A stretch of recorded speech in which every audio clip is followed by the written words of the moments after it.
നിലമ്പൂരിൽ നടക്കാൻ പോകുന്ന ഉപതെരഞ്ഞെടുപ്പ് ആര് തമ്മിലുള്ള മത്സരമായിരിക്കുമെന്നുള്ളതാണ്. സി പി എമ്മും അൻവറും തമ്മിലുള്ള മത്സരമാണോ, അതോ സി പി എമ്മും എൽ ഡി എഫും യു ഡി എഫും തമ്മിലുള്ള മത്സരമാണോ എന്നാണ് നമുക്കറിയേണ്ടത്. അത് ഒരു ബുദ്ധിരാക്ഷസനും ഒരു മണ്ടന്മാരും തമ്മിലുള്ള മത്സരമായിരിക്കും. ബുദ്ധിരാക്ഷസൻ പിണറായി വിജയനും, മണ്ടന്മാരോടുള്ള L D F U D F അല്ല. അൻവർ ഇപ്പോഴും സി പി എമ്മാർ ശരിക്കും തെറ്റിപ്പിരിഞ്ഞ് എനിക്ക് നല്ല സംശയമുണ്ട്. ഞാൻ പണ്ടേ പറഞ്ഞതാണ്, ഇപ്പോഴും ഞാൻ അതിൽ ഉറച്ചു നിൽക്കുകയാണ്. അൻവർ നല്ല ബുദ്ധിയുള്ള ഒരാളാണ്. നല്ല ബുദ്ധിയുള്ള അൻവർ ഒരിക്കലും ഈ പറയുന്ന പോലെ അബദ്ധം കാണിക്കില്ല.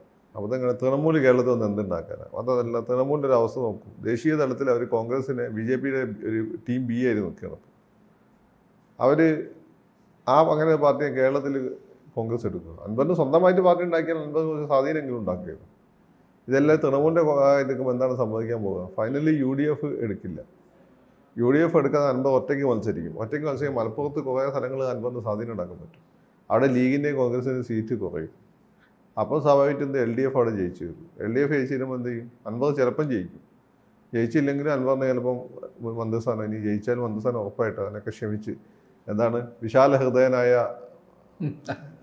ആശാൻ ഗോപാലകൃഷ്ണനോട് ക്ഷമിച്ചിരിക്കുന്ന രീതിയിൽ പിണറായി 3 മിനിസ്റ്റർ ചിലപ്പോൾ അയാൾ മന്ത്രിയായിട്ട് വരും. അൻവർ.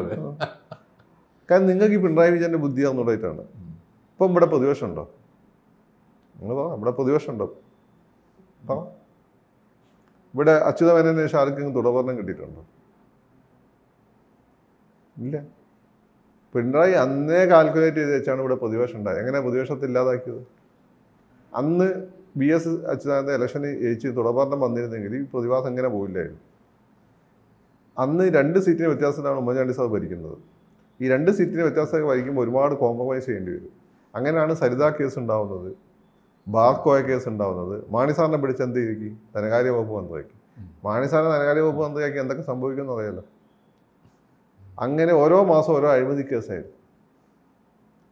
ഈ ഓരോ മാസം അതേസമയം ഇടതുപക്ഷം എന്ത് ചെയ്യുന്നു? ഗവൺമെൻറ്റിനെ വലിച്ച് താഴെ ഇടാൻ തയ്യാറാവുന്നില്ല. അപ്പം എന്ത് ചെയ്യും? ഇടതുപക്ഷത്തെ ഇമേജ് കൂടി, താഴെ വലിച്ച് ഇടാൻ തയ്യാറാവുന്നില്ല. അപ്പം എന്ത് സംഭവിച്ചു? മാണി സാറിന് മുഖ്യമന്ത്രി സ്ഥാനം കൊടുക്കാമെന്നത് സാറിനെ പ്രലോഭിച്ചുകൊണ്ടിരുന്നു. അങ്ങനെ സാറിനെതിരെ കിങ് പിൻ, അദ്ദേഹത്തിൻ്റെ ഭാഷയിൽ പറഞ്ഞാൽ വാക്കേ കേസ് കൊണ്ടുവന്നു. മാണി സാർ സൈഡായി. അതോടുകൂടി മാണി കോൺഗ്രസ് ഈ മുന്നണി വിട്ടുപോകുന്നുള്ള സംവിധാനം വന്നു. ലീഗ് 5ാം മന്ത്രിസ്ഥാനം ആവശ്യപ്പെട്ടു.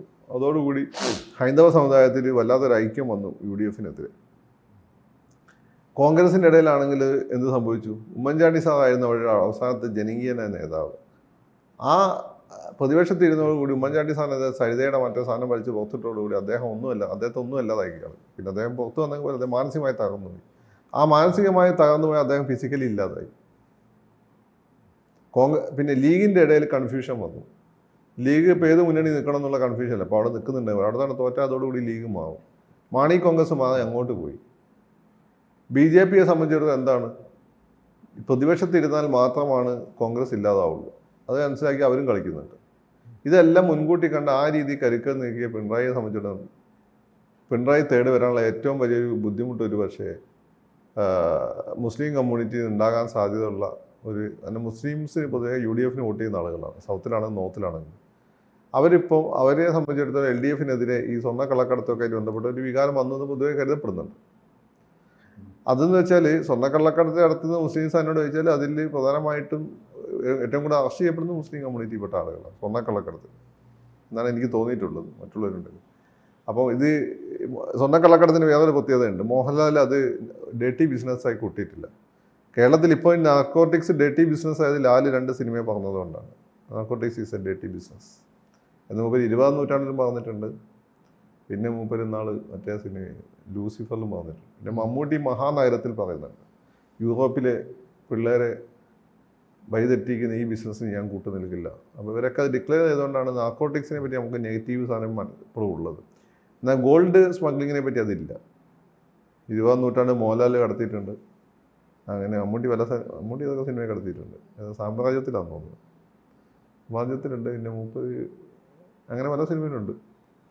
അപ്പം ഈ പറയുന്നത് പോലെ ഗോൾഡ് കള്ളക്കടത്തിൽ ഒരു വലിയ തെറ്റല്ല എന്നുള്ള ഫീല് സമൂഹത്തിലുണ്ട്. അതിൽ അധികവും മുസ്ലിം പേരുകാരാണ് കൂടുതൽ.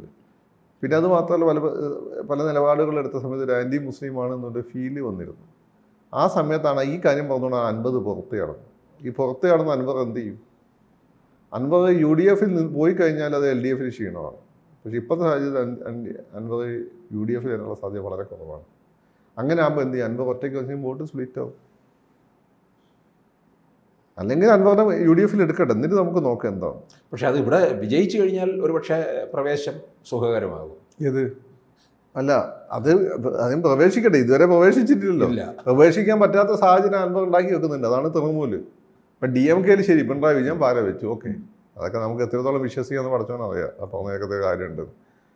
ഏതായാലും DMK അങ്ങനെ പോയി. മാത്രമല്ല DMK-നെക്കാട്ടും അങ്ങനെ ഇപ്പോൾ പവർഫുൾ ആവുക ഒറ്റയ്ക്കൊരു പാർട്ടിയായി നിൽക്കുമ്പോൾ അല്ലേ. അൻവറിന് ഉറപ്പായിട്ട് അവിടെ മുസ്ലിംസിൻ്റെ കുറേ സപ്പോർട്ട് കിട്ടും. മലയോര കർഷകരുടെ കാര്യം പറഞ്ഞുകൊണ്ട് ക്രിസ്ത്യൻസിന് അങ്ങനെയൊന്നുമില്ല, ജയിക്കാനുള്ള ഇത് കിട്ടും. കിട്ടും. മലയോര മേഖല അവരുടെ കാര്യം പറഞ്ഞാൽ ക്രിസ്ത്യൻസിൻ്റെ വോട്ട് കിട്ടും. അപ്പോൾ അങ്ങനെയെല്ലാം തന്നെ മാത്രമല്ല പഴയ കോൺഗ്രസ്സുകാർ കുറേ ആളുകൾ വോട്ട് കിട്ടും. അങ്ങനെ അൻവറിന് ഒരു സ്വാധീന ശക്തിയായി മാറാം. അൻവർ ചെയ്യാൻ എന്തിനാ ഈ DMK-ന്റെ പിന്നാലെ പോയത്? അൻവർ പിന്നെ തൃണമൂലിൻ്റെ പിന്നാലെ പോയി. എന്നാൽ വേറെ എന്തൊക്കെ പാർട്ടി ഉണ്ട്? തെലുങ്ക് ദേശം പാർട്ടി ഉണ്ട്, അല്ല YSR കോൺഗ്രസ് ഉണ്ട്, എന്തൊക്കെ ഇല്ലേ, വേറെ ഒരുപാട് സാധനങ്ങളില്ലേ. വേണമെങ്കിൽ കോൺഗ്രസ് NCP ഇല്ലേ, അപ്പം അല്ലെങ്കിൽ അങ്ങനെ എന്തൊക്കെ പാർട്ടി ഉണ്ട്. NCP ആണെങ്കിൽ UDF ഉള്ളതുകൊണ്ടാന്ന് വിചാരിക്കാം, അല്ല LDF ഉള്ളതുകൊണ്ടാന്ന് വിചാരിക്കാം. എന്തൊക്കെ ഫോർവേഡ് ബ്ലോക്ക് ഇല്ലേ.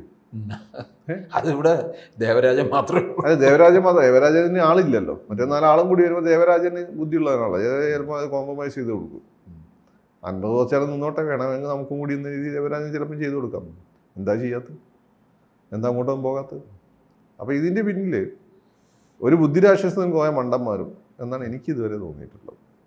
ഞാൻ പിണറായിനെ ഇത്രയും അങ്ങനെ ഒബ്സർവ് ചെയ്ത് എനിക്ക് അങ്ങനെ പിണറായി ഈ നരേന്ദ്രമോദിക്ക് പോലും ഒറ്റയ്ക്ക് ഇന്ന് അത്ര ബുദ്ധിയില്ല. പക്ഷേ ഇവിടുത്തെ വിജയം എന്ന് പറയുന്നത് ഒരു പക്ഷേ CPM-ന് അഭിമാന പോരാട്ടമാണ്. CPM-ന് അഭിമാന പറയാൻ പറ്റില്ല. അരുവിക്കര CPM-ന് അഭിമാന പോരാട്ടമായിരുന്നു. അരുവിക്കര എന്താ സംഭവിച്ചത്? CPM തോറ്റു കൊടുത്തല്ലേ.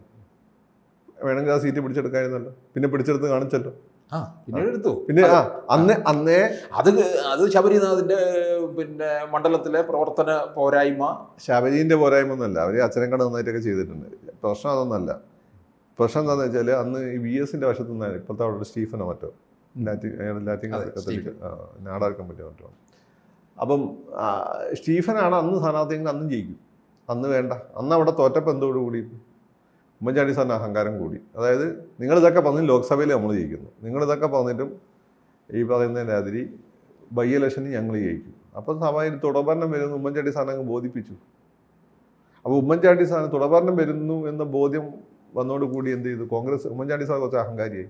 പത്രക്കാർക്കൊക്കെ അദ്ദേഹത്തെ വലിയ ഇഷ്ടമായിരുന്നു. പത്രക്കാരുടെ നീണ്ട തവണ അദ്ദേഹം കയർക്കുകയൊക്കെ ചെയ്തു. അപ്പോൾ എന്തായി? പത്രക്കാരെല്ലാം ഉമ്മൻചാണ്ടിക്കെതിരായി. രണ്ടാമത്തെ കാര്യം എന്ത് സംഭവിച്ചു?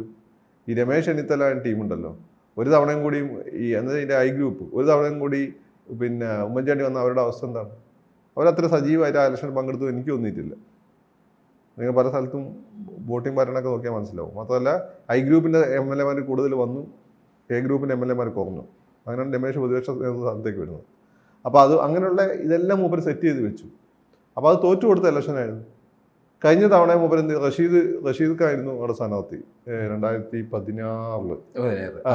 റഷീദ് ഖാ അവർക്ക് അവിടെ ജയിക്കാൻ പറ്റില്ല, അതായത് മുസ്ലിം വോട്ടുകൾ കൺസോൾട്ടേറ്റ് ചെയ്യാൻ പറ്റും. അത് സംഭവിച്ചു.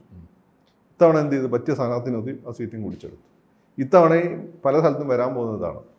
നിങ്ങൾ അൺഎക്സ്പെക്റ്റഡ് ആയിട്ടുള്ള ഒതുക്കി നിർത്തപ്പെട്ട ആളുകളൊക്കെ സ്ഥാനാർത്ഥിയാക്കുന്നത് ജയിപ്പിക്കുകയും ചെയ്യും. എന്നിട്ട് ഈ പറയുന്നതിൻ്റെ മാതിരി അൻവറിനെ പോലുള്ള സ്പിറ്റുകളും വരും. അതായത് അൻവർ വെറുതെ അങ്ങോട്ട് ചാടിക്കറിപ്പോൾ അൻവർ ബിസിനസ് തന്നെ ബേസിക്കലി. കോൺഗ്രസിൽ നിന്നുകൊണ്ട് ഗതി പിടിക്കാത്തതുകൊണ്ട് അൻവർ അങ്ങോട്ട് വരും. അൻവറിൻ്റെ അഡ്രസ്സ് വന്നത് പിണറായിൻ്റെ കൂടെ കൂടിയപ്പോൾ. അങ്ങനത്തെ അൻവർ സമുദായത്തിൻ്റെ കാര്യവും പറഞ്ഞുകൊണ്ട്, അല്ല സമുദായത്തിൻ്റെ കാര്യം പറഞ്ഞാലും അൻവർ രാഷ്ട്രീയത്തിൽ രക്ഷപ്പെട്ടത്. ഒരു കോൺഗ്രസ്സുകാരൻ സെക്കുലർ പൊളിറ്റീഷ്യൻ എന്ന രീതിയിലാണ് അദ്ദേഹം അന്ന് നിന്നിരുന്നത്. പിന്നെ അദ്ദേഹം പെട്ടെന്ന് ലീഗിനെക്കാട്ടും വലിയ സമുദായ പ്രേമിയായി മാറിയത് എങ്ങനെ ഒരു ദിവസം കൊണ്ട് സംഭവിക്കുന്നത് നിങ്ങൾക്ക് തോന്നുന്നുണ്ട്? രാഷ്ട്രീയം എന്ന് നിങ്ങൾ വിചാരിക്കുന്നൊന്നുമല്ല. ഈ ലീഗിൻ്റെ ഒരു പിന്തുണ അൻവറിന് കിട്ടത്തില്ല. അൻവർ ശ്രമിക്കുന്നുണ്ട്. ലീഗുകാർ ബേസിക്കലി മണ്ടന്മാരാണ്. അവർ ചിലപ്പോൾ ഇത് മനസ്സിലാക്കിയിട്ടുണ്ടാവില്ല. മനസ്സിലാക്കുന്ന ആളുകൾ അവിടെ ഉണ്ട്, കുഞ്ഞാപ്പനെ പോലുള്ള ആളുകളുണ്ട്. അവരുടെ മനസ്സിലുള്ള അജണ്ട എന്താണെന്ന് അറിയില്ല. രാഷ്ട്രീയം നിങ്ങൾ ഈ കാണുന്നത് ഒന്നുമല്ല രാഷ്ട്രീയം. നിങ്ങൾ വേണേൽ MLA ഹോസ്റ്റലിലെ കോഫി ഹൗസ് പോയാൽ കുറച്ചൊക്കെ അങ്ങ് മനസ്സിലാവും എന്താണ് രാഷ്ട്രീയം. ഇപ്പോൾ അതുമല്ല. ഇപ്പോൾ ഞാൻ കേട്ടത് ഇവരൊക്കെ കണ്ടുമുട്ടുന്നത് ദുബായിലൊക്കെയാണ്.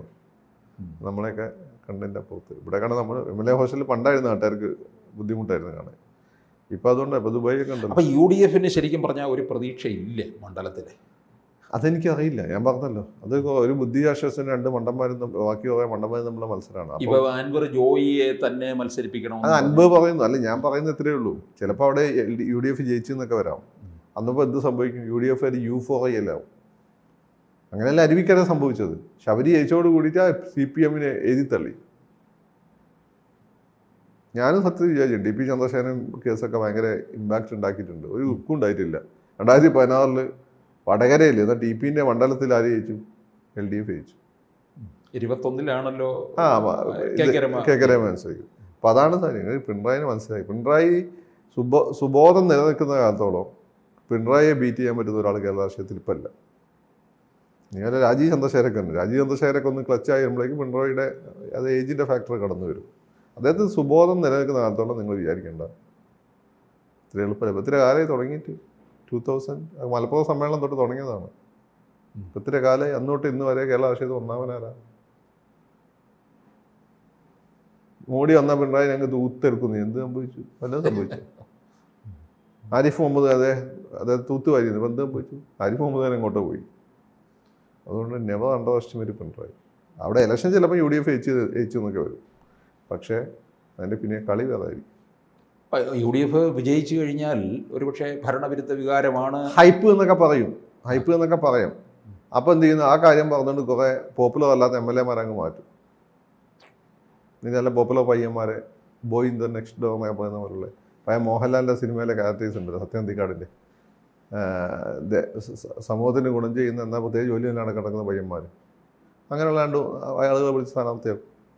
അല്ലെങ്കിൽ രാഷ്ട്രീയമൊക്കെ ഉപേക്ഷിച്ച് ഈ ഗ്രൂപ്പ് കളി കൊണ്ട് മടുത്ത് പോയി ഇവിടെ ഇരിക്കുന്ന ആളുകളുണ്ടാവും. അവരെ പിടിച്ച് തന്നെ ശർമ്മേനൊക്കെ പോലുള്ള. നിങ്ങൾക്ക് പിണറായിനെ മനസ്സിലായിട്ടില്ല. പിണറായിയുടെ കളികൾ ഇനിയും കമ്പനി കാണാതിരിക്കുന്നേ ഉള്ളൂ.